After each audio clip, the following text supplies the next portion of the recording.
আমি 1990 সন থেকে এই বাংলা একাডেমিতে ছবি আঁকি। অর্থঋণ আদালত থেকে একটা মহিলা আসামি গেল না যাত্রাবাড়ি শুরু থেকে অনেক বাধা পেয়েছি। আমি একটা এনজিওতে আগে চাকরি করতাম, এরপরে একটা সাভার গার্লস হাই স্কুলে, এবং গত মাসে আমি গার্লস স্কুলতে চলে আসছি। এখন আমি ফ্রিভাবে ছবি আঁকি, আগেও আঁকতাম কাজের ফাঁকে ফাঁকে। এখন প্রথমত নিতাম 40-50, এরপরে 100, 150, এখন 500, 1000। একটা ছেলে যাবে ছোটো সাইজ 500, বড়ো সাইজ 1000। এইভাবেই চলছে। আমার কিছু ওষুধটা নিয়ে দিতে হবে। জুনিয়র ছেলেপেলেও আছে, তারাও বসে, ওরা ভালো ছবি আঁকে। ওরা আমারই প্রেরণায় সব আসছে আর কি। উদ্বুদ্ধ বলতে কি, নতুন যারা আঁকবে তাদের বলি যে এটা কিছু না, শুধু প্র্যাকটিস আর মনের ইচ্ছা যা আমি আঁকবই, তাহলে সে আঁকতে পারবে। এবং টেকনিক্যাল হ্যান্ডের সবসময় ডিমান্ড আছে যে কোনো কাজে।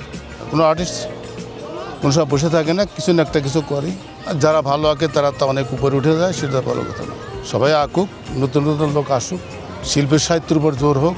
কারণ দেশটা গেছে অসাতে ভরে, প্রায় ছেলেপেলের ভিতরে কোনো রকম আদব কায়দা নাই, যা দেশের জন্য সমাজের ক্ষতিকর।